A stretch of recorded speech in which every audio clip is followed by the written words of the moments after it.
Hey, everybody. Before we begin the show, I wanted to give a shout out to our friends at PowerPool. PowerPool is a mining pool and is one of the most profitable for miners.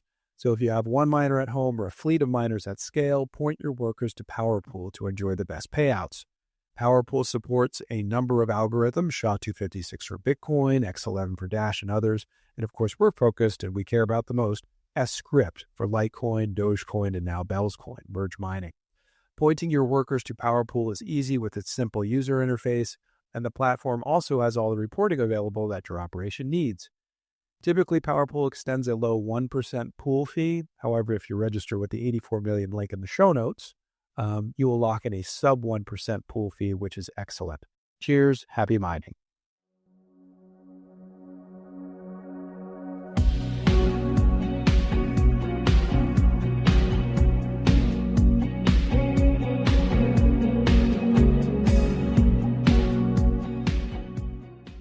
Hello and welcome to the 84 Million Podcast. This is episode number 37. And rather than a traditional episode with guests, I'm going to be sharing a clip in a few moments with you from the wonderful 5th Litecoin Summit 2025, which happened just a few days ago at Harrah's in Las Vegas. It was May 29th and 30th. So I was invited to actually moderate the final panel of the event with members of the foundation, Charlie Lee, Robbie Coleman, Alan Austin, Jay Milla, and of course, David Schwartz. And I personally had a lot of fun. I'm never going to forget about it. It was a special time for me. And I think we discussed a lot of, so we took an overview approach, but I think we covered a lot of ground and discussed some pretty important things for Litecoin. So I wanted to share that with you. But before I do, I just want to say what an amazing event, between the vendors, the expo hall, all the speakers, just the general community vibes. I was able to meet some of you there, of course. I know we talked, we were able to actually meet in real life, right? Which is so rare for us because so much of what we do is online. So it's always pretty amazing to get together. I was at the summit last year and I was glad to be back again.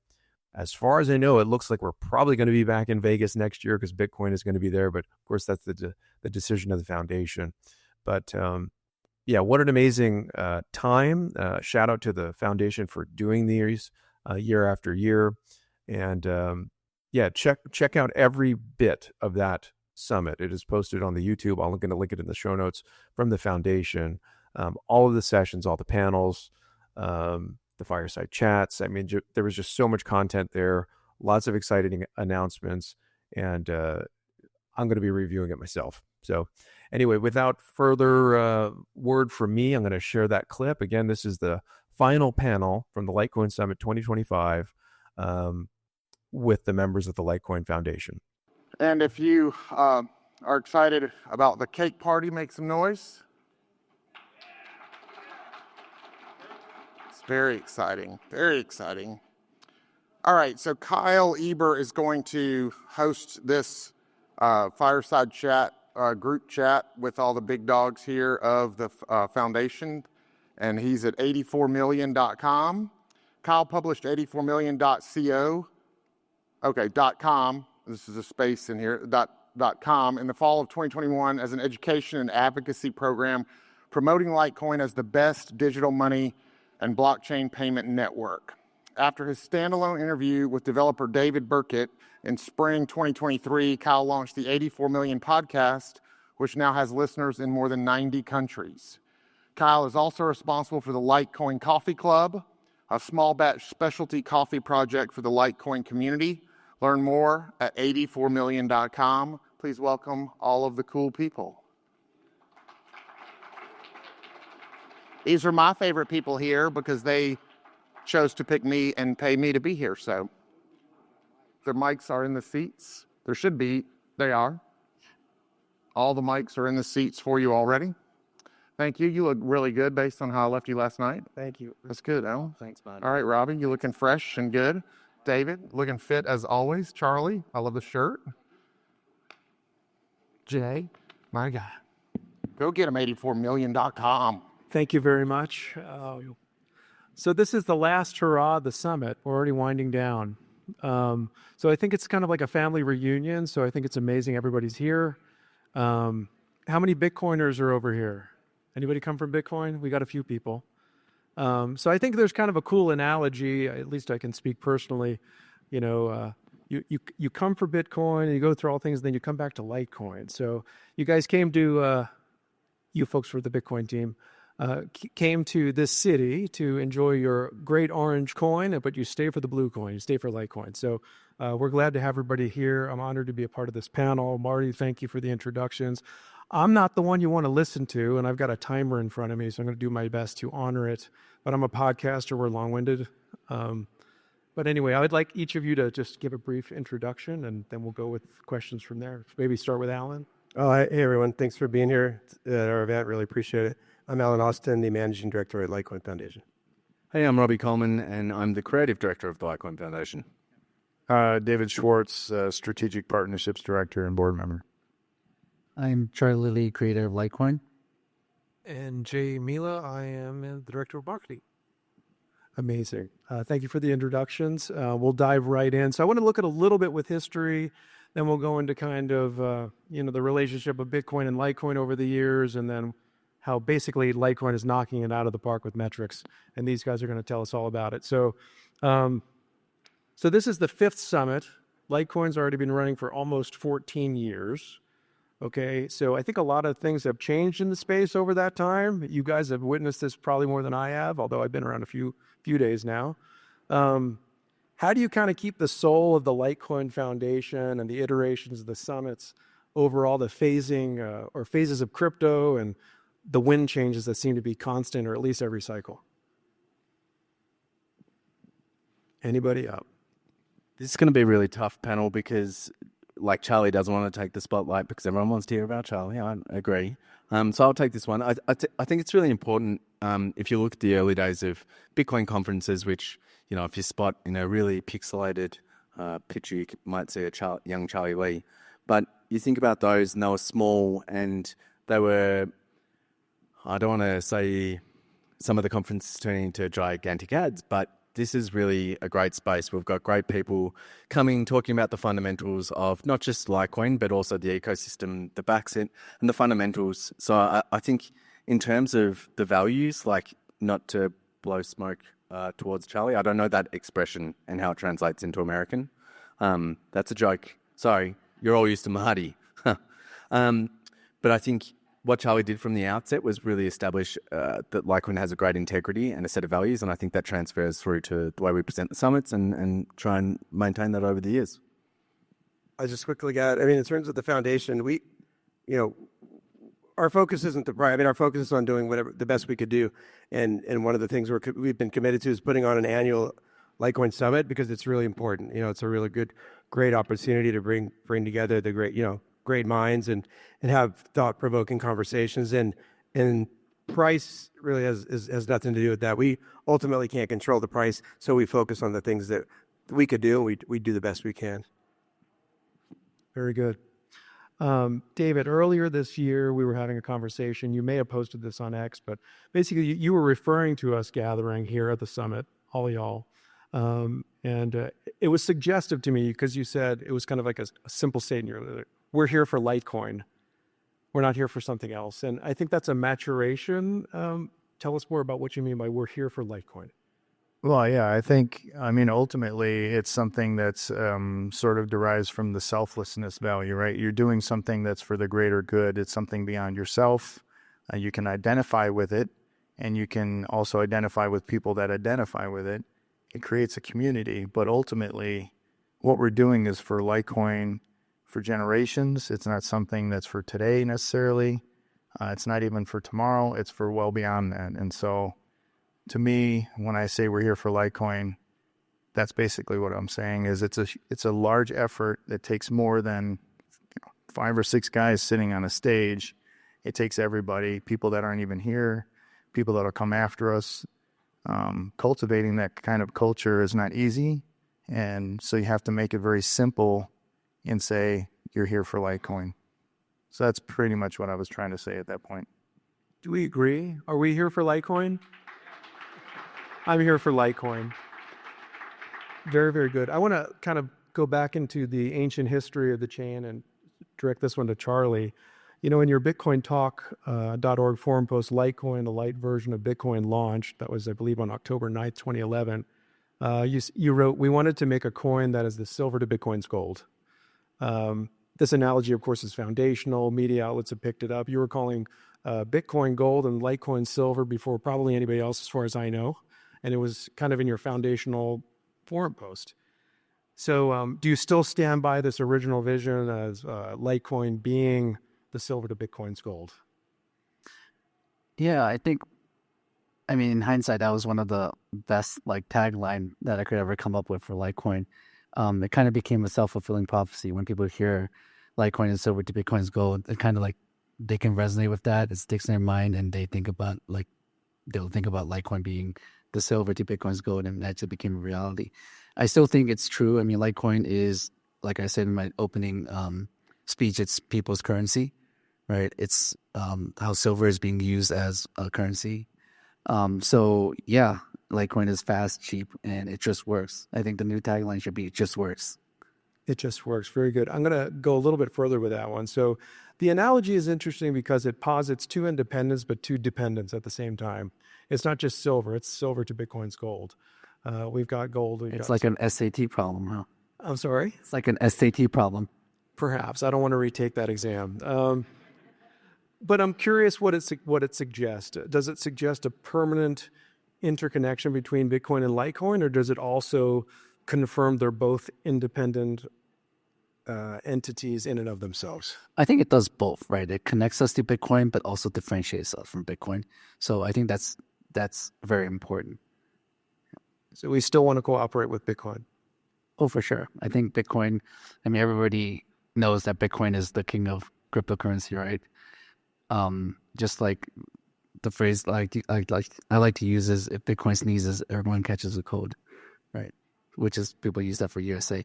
But it's similar for this case, right? Everything follows Bitcoin. So, and Litecoin works very closely with Bitcoin. I think these two coins work well together to address the payment needs of the world. Very good, very good.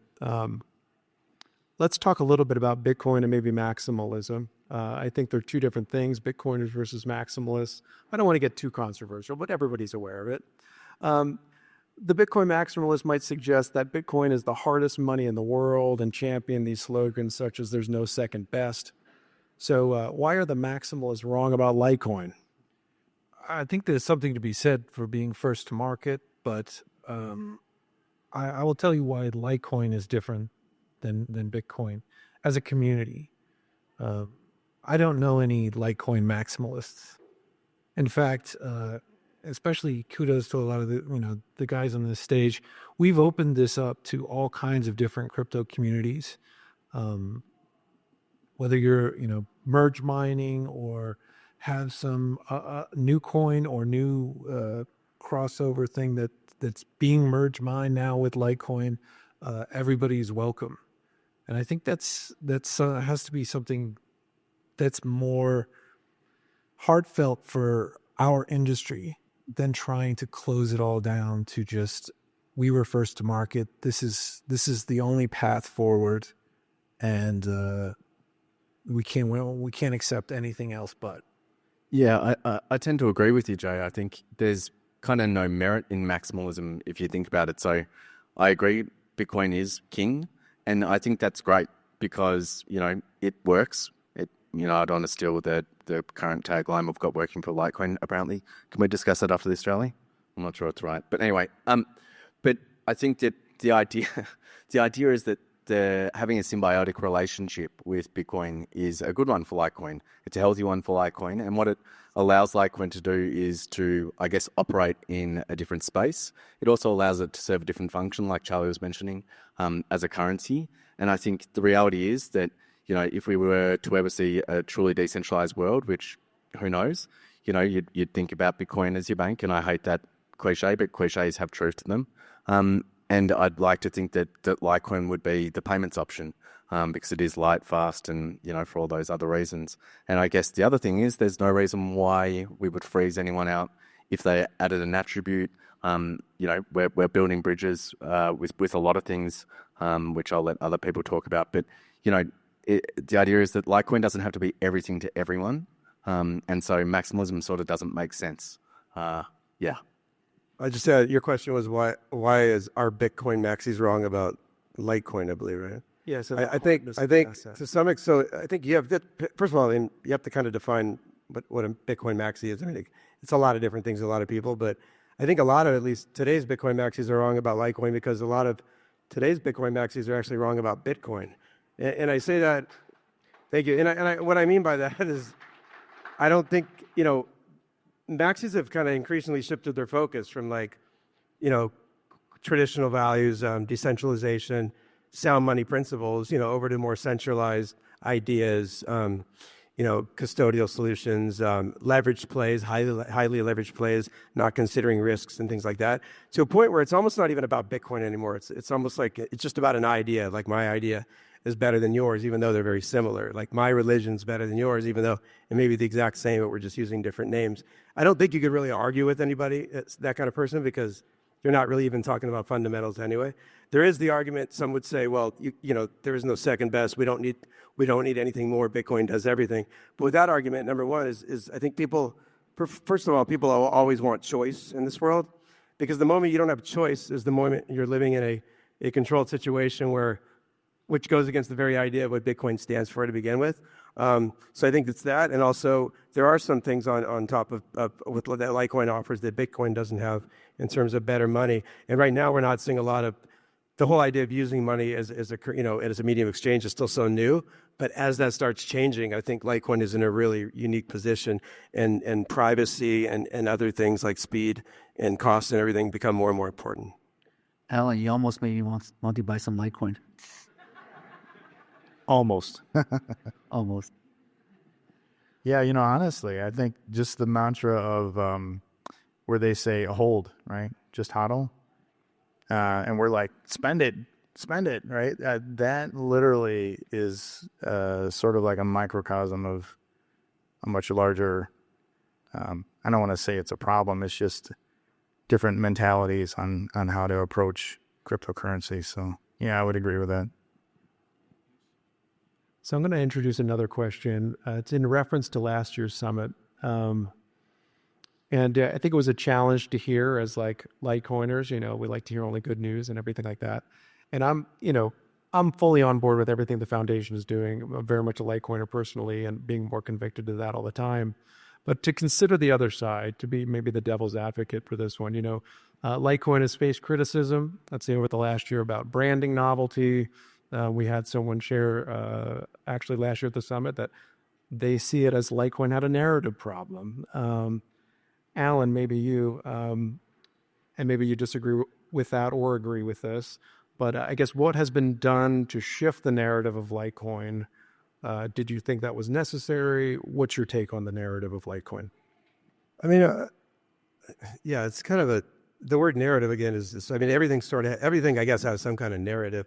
I think one question is maybe it just, it's funny though, over the last year, and kind of going back to my last comment, this focus, this increasingly shifting focus of at least newer people in the Bitcoin space and what we're seeing in terms of moving away from those sound money principles, I think really misses the mark on what Bitcoin was about. And in that respect, Litecoin's continuing to embrace what's important for sound money. And I think that narrative is just missed still for everything to pump my bags. But at the end of the day, sound money is really important in this world. And I think it's almost like the other narratives have sort of changed. So Litecoin's narrative is actually maybe doesn't need to do anything at all. And more importantly, we just need to get more education, more people in the world to understand and be aware of Litecoin and know about Litecoin and why it's so important. I think we could continue to do that. We can always do a better job at doing that. As a foundation, we have to stay lean because we have a finite amount of resources, but we can do whatever we can, and we always support other people in getting the word out. Yeah, I remember last year as well. There was a lot of feedback that came back, and I encourage everybody to give us more feedback for this year as well.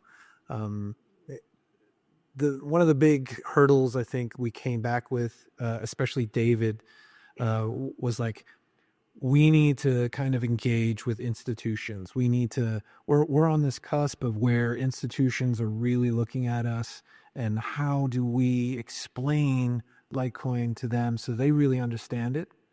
And now look at what has happened in the last year with numerous ETFs, not just in the United States, but ETFs in Australia and ETPs in Scandinavia. So that kind of institutional question that was asked last year, I think we answered that pretty well.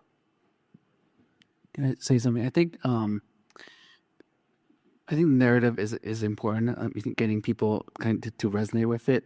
But in the end, for me, I think the best thing to do is build the best like money it can be, and once people use it, they will continue to use it, and people will come and adopt it.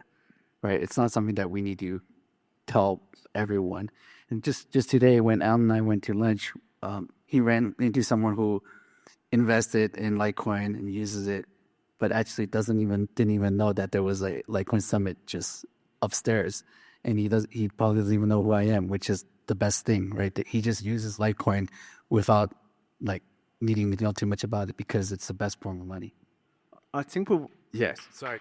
Clap, Charlie. That's it. I mean, he should have known about the summit, though. Yeah. What's that? He could have known about the summit, though.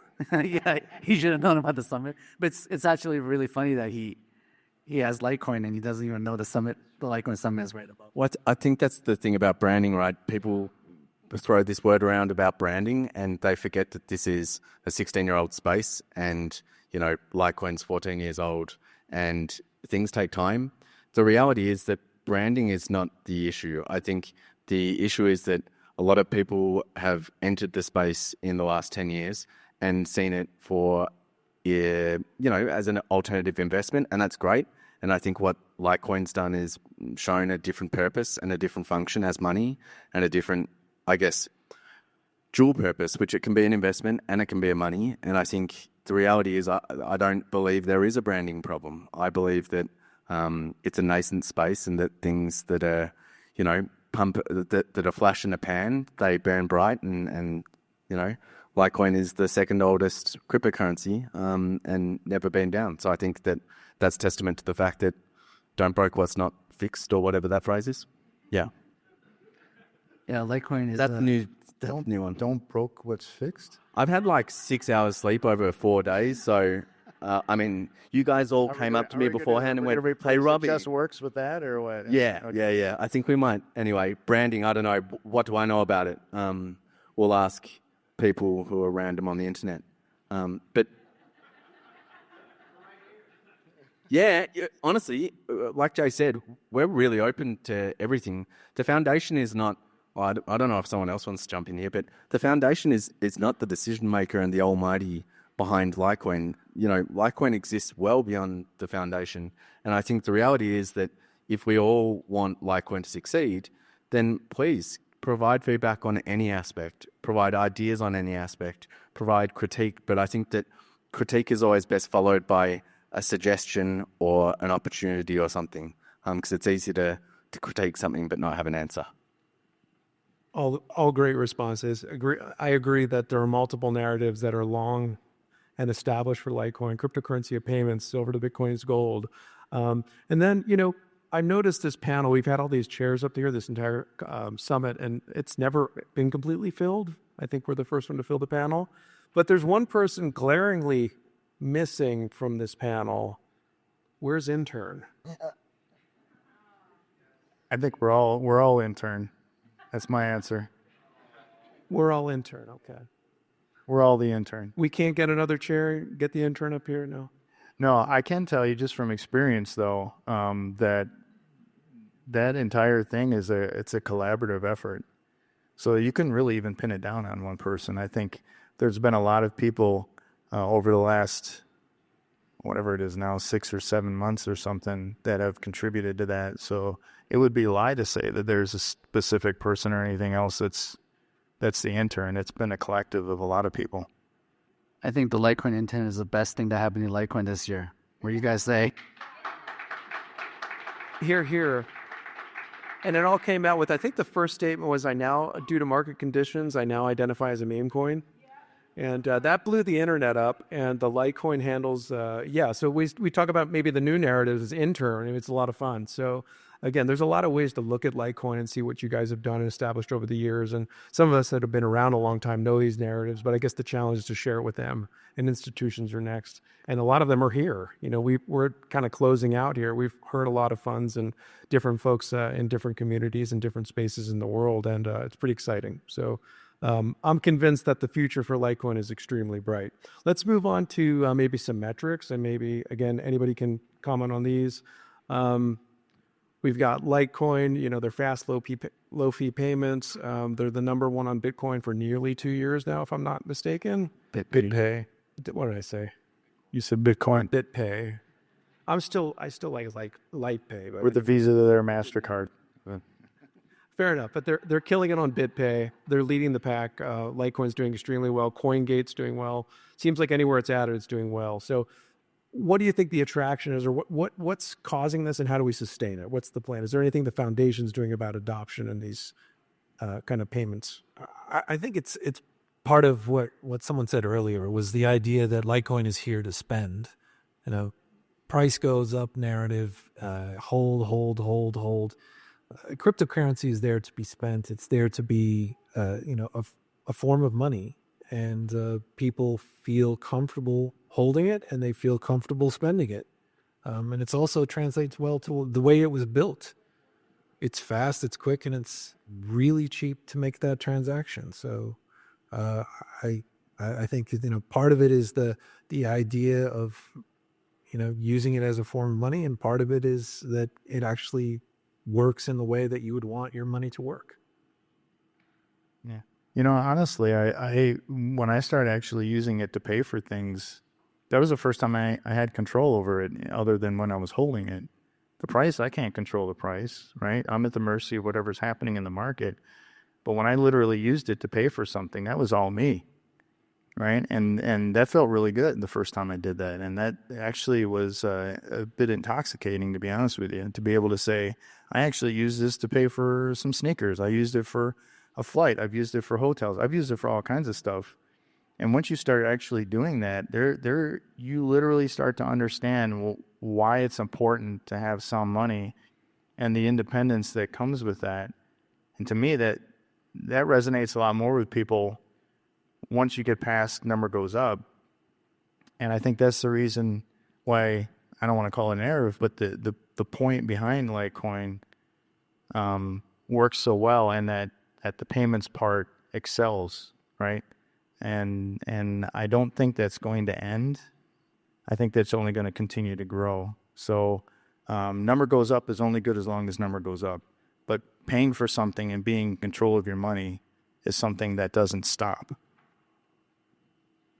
Very good. Oh, go ahead. I think the best part about BitPay's stats showing that Litecoin is number one for the past 18 months, something like that, is that I know for a fact that we as Litecoin Foundation, we don't fake any numbers, right? We're not out there just buying random things just to pump the numbers, so that it's real world usage, right? It's actually real people using Litecoin because it's cheap and fast, and it just works. So I love that fact about it. The just works bit, yeah, it keeps coming up. That's going to stick now. I agree with everyone. I think there was someone asked me on Twitter about, can you remind me, I told you about this. It was a good story. Thanks very much for leaving me hanging here, Kyle. I'm looking at you. Can you see me? Yeah. So I think the idea was that... You're welcome. Just his stare can... But someone asked me about this idea of why Litecoin's price hasn't gone up, and I think there's two different ways of looking at adoption. And you look at adoption in terms of new addresses, and you look at adoption in terms of utility in the real world. Like they were saying, you can actually see it being used. I pay for my psychiatrist surprise in Litecoin. That's cool. That's an interesting example, and it's a really simple explanation when you can actually tangibly show what this thing does. Bitcoin's harder to explain, in my opinion, in a lot of ways, because it's also got a number of narratives, which is freedom, blah, blah. But I say it depends on your version of freedom and financial freedom. So if your idea of financial freedom is a Lamborghini, then probably like Bitcoin is the thing that you're going financial freedom. The reality is there aren't too many Lamborghinis in the world for a reason. But for, I don't know, more than 4 billion people in the world, they don't have access to, censorship-resistant money. They don't have access to, stable money or, economies and various other things, which Litecoin is a real opportunity to solve those problems. And so if you think about financial freedom for those 4 billion plus, I think that's a lot more exciting a proposition. The price sucks. Okay, let's just be real. Great. So it's stupid. I like how none of my answers are popular. No. I'm saying we could all agree it's just stupidly low. I mean, but everything else is great, and it's just I kind of disagree a little bit.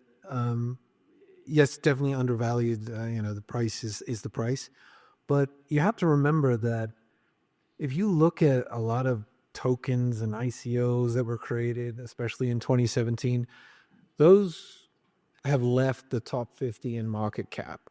Some of them have left the top 100. And these are ones that raised billions. I think Litecoin is the only coin to be a top 10 market cap coin to have left the top 20 or 25 and re-enter the top 10 at a later date. I'm not looking at, coin market cap every single day for the last 10 years, but I have not found anything else or any other coin that is exited and re-entered the top 10. So being in the top 20, I think price-wise and market cap-wise is excellent. I mean, that's consistency, right? Exactly. Yeah, so I think the idea of currency and sound money is that you don't, the cost of living, right? That's an easy thing to talk about over dinner. I mean, maybe not dinner, trying to get dinner or whatever it may be. I'm rambling a little bit. Remember the sleep thing? But I guess the thing is, traditional money and traditional systems, everyone has a conversation and narrative and they're comfortable talking about, the government's printing more money and, the cost of living's going up and all these sorts of things. But then when you bring up things like what Jay was saying, that demonstrates consistency of a currency and a money. And I think that's the fact that the price hasn't been, pumping up and down and up and down and up and down. There's some real benefit to that for a huge number of people. Anyway, I think that's directly correlated to the market cap. I also think the coin market cap ranking isn't that important because there's a lot of stable coins on there that the market cap for a stable coin has no effect on. You can't compare it with a coin like Litecoin, right? And there's a lot of VC coins on there where the VCs own 90%. So the market cap is just much bigger because the float is really small. So I mainly just focus on POW coins, right? Proof of work coins. So it's like Bitcoin, Ethereum. Actually, it's not even proof of work anymore. Bitcoin, Dogecoin, Litecoin, Bitcoin Cash, and basically Litecoin is top 5 the whole time. Those are good words. Without continuing to go down the path of NGO and all of this, maybe we could shift our outlook a little bit. Where do you see Litecoin in 5 or 10 years? Any estimations for the folks that want to know? One Litecoin will be worth about 1 Litecoin. There you have it. So let's move on to look at maybe MWeb. I think most of us are aware of that in this room. But MWeb, or the Mimblewimble extension block, it's optional confidential transactions on Litecoin. Of course, David Burkett was here earlier. He was a big part of getting that done on Litecoin. We have it in Core. We have it now on Cake. I think we're getting Nexus very soon. Actually, it was launched yesterday with Loshan in the morning. So we're growing. I think we have about 13 million pegged in US dollar value at this time, which is pretty amazing. Litecoiners know about it, but I like to make the joke that Litecoin is the largest cap privacy crypto that nobody knows about. It doesn't mean the pegged in value, but meaning per market cap. Litecoin is the head of the game with on-chain privacy, and nobody even seems to think about it. So what strategies are being pursued to maybe expand awareness of Mimble confidential transactions and things like that? Well, talking to wallets would be number one, right? And I think that takes more than an individual or a foundation. That's something where, at least in my experience, talking to some of the wallets or people that could facilitate it, it's all about demand. So a lot of them come back and say, well, once we have more demand for it, then we'll consider it. So me reaching out to them and saying, hey, we'd really like to see MWeb added to your wallet. They're like, okay, that's cool. But like, we have a list of other things that take priority and we don't have anybody asking about it. So if we don't have anybody asking about it, that's not a priority for us, right? Which is common. I mean, that makes common sense. It's a business plan they're following. And if their customers aren't asking for it, then what's the point, right? So that's where the community comes in. And I think that's something where we've tried to push a little bit more on socials, is to have you guys be more active in pushing that towards the wallets. And they are responding, by the way, with that. In the conversations that I have with them, you have some that are now planning to put that into their roadmap over the next year. Of course, it's still always tied to whatever they have going on, but these aren't necessarily small wallets that are talking about doing it.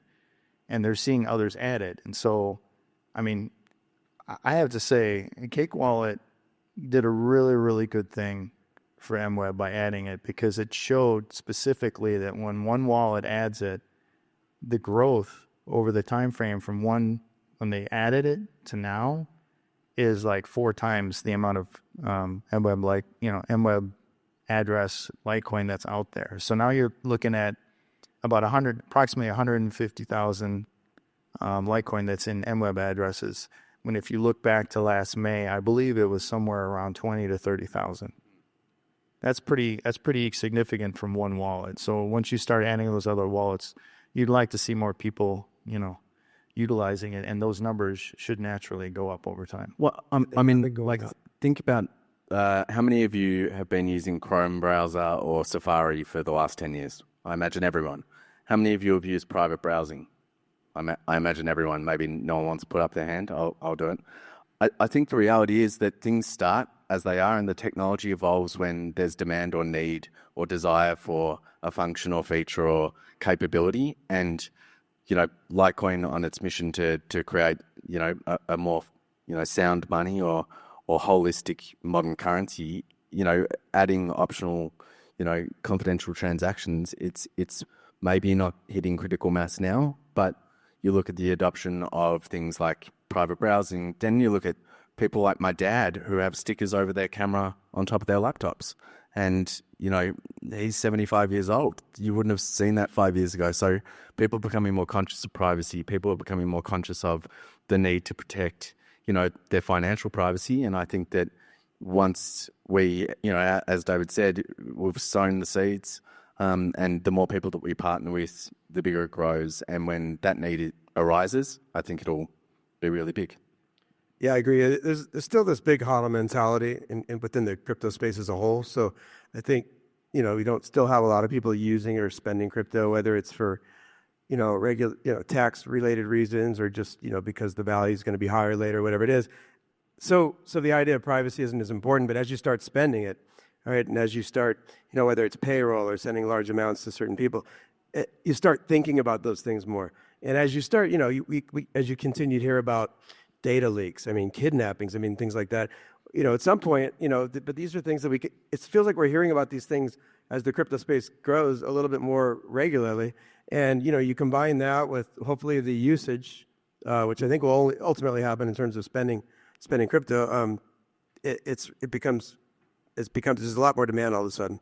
It becomes a lot more important. But that said, though, the privacy layer on Litecoin is growing. It's just growing. It's growing at a slower pace, but it's still growing, and that's the most important thing. Use MWeb.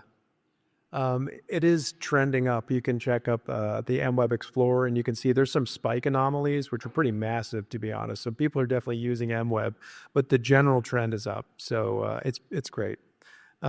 Institutional interest, we don't have a whole lot of time left.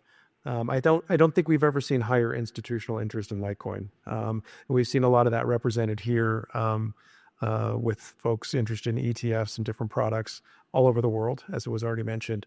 How is the foundation positioning itself for increased institutional adoption? And how are we to assess it? Some are going to praise it, say it's the best thing that's ever happened. Others are going to be more skeptical. What do we do with maybe looking at that? Well, from a foundation standpoint, I think what's most important is we'll always support the right for self-custody, right? And knowing that, and I think it's also important to understand that there's different reasons for different things.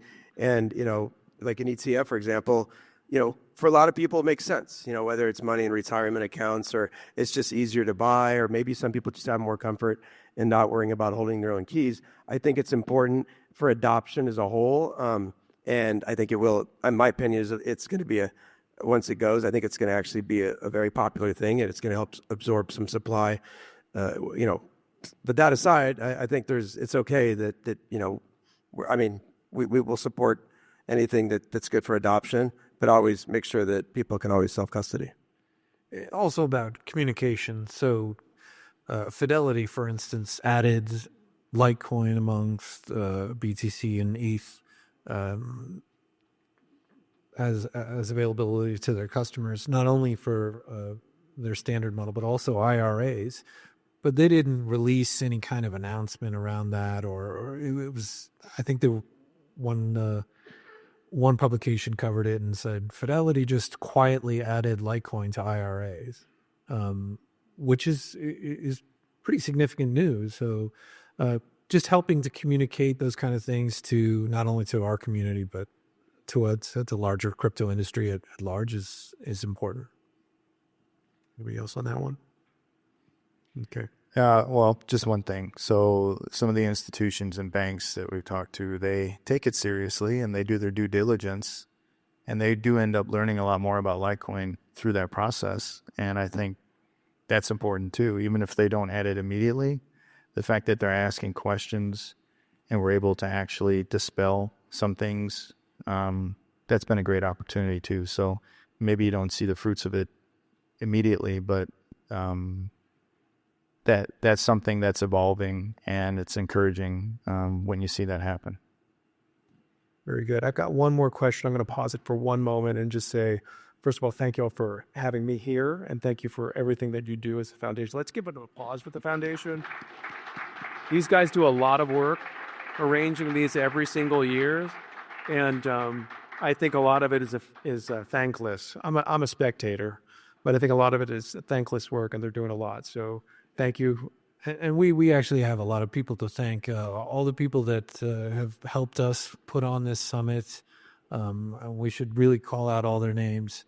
All of our volunteers, all of the sponsors that have helped participate in this and been so actively involved in everything that we're trying to put together here.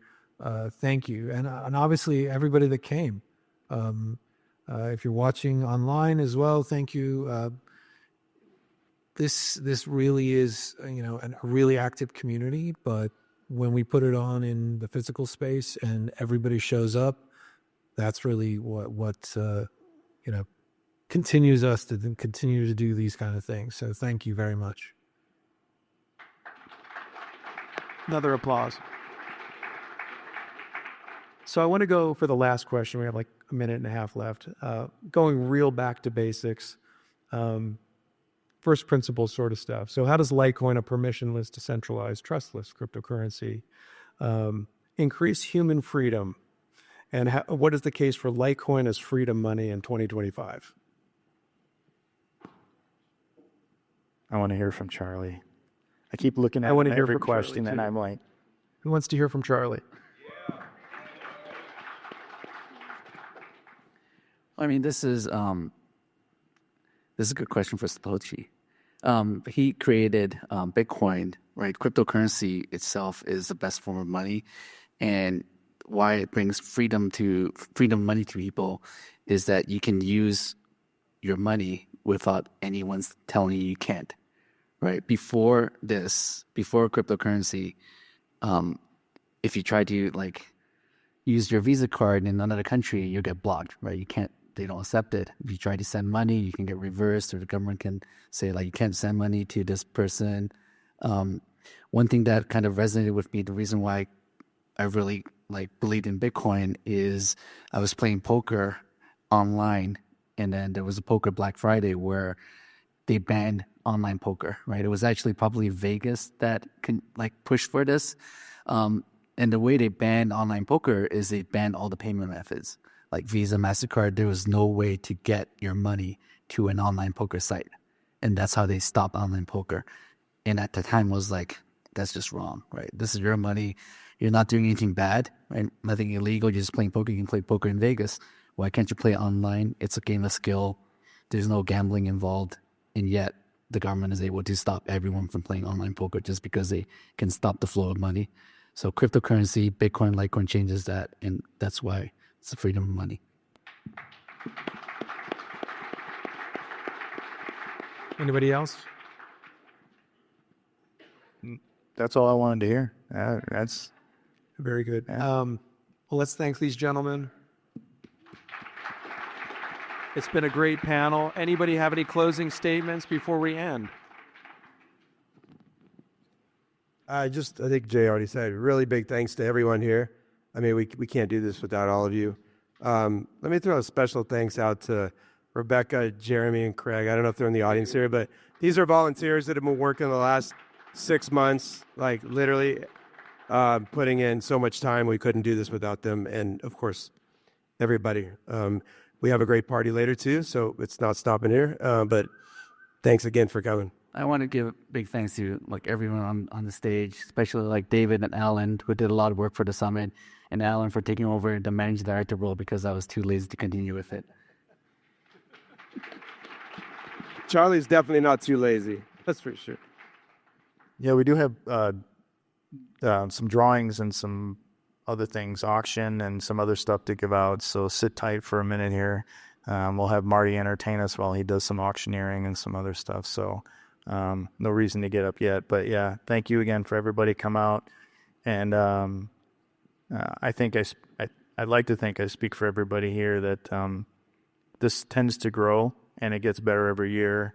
And I think the thing that we're really trying to stick to regardless is that whole point about being Litecoin again. It's about the community and everything else. And I think you guys really show up every time, and it encourages us to continue doing what we're doing. So thank you. Amazing. Thank you. That's it. Thank the team, and thanks for having us up here. Marty. So what a great summit. What a great panel that was. And, you know, there was one thing I did want to actually get to during that panel, but we ran out of time, was how to support the Litecoin Foundation. I mean, clearly they put on these summits, they put on cruises.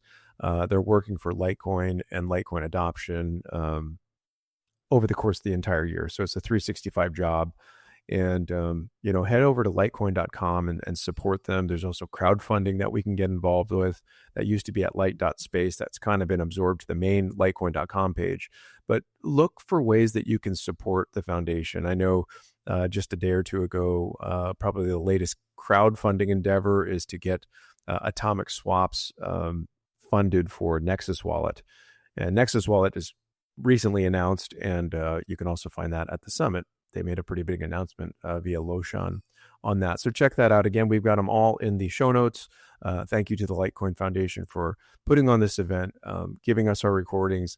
And we look forward to next year, which may or may not be in Vegas. I think it's going to be in Vegas, but I don't know. We'll have to pay attention and find out. But anyway, I hope you enjoyed this episode. I know I personally was very grateful to be a part of that panel. And until next time, we will have more guests, especially after an event like this. You know, we were talking to a lot of folks. We will reboot the podcast. There will be more guests, more exciting things to come. But until then, we just wanted to share this with you. So I hope you enjoyed it. And until next time, all the best. Talk soon.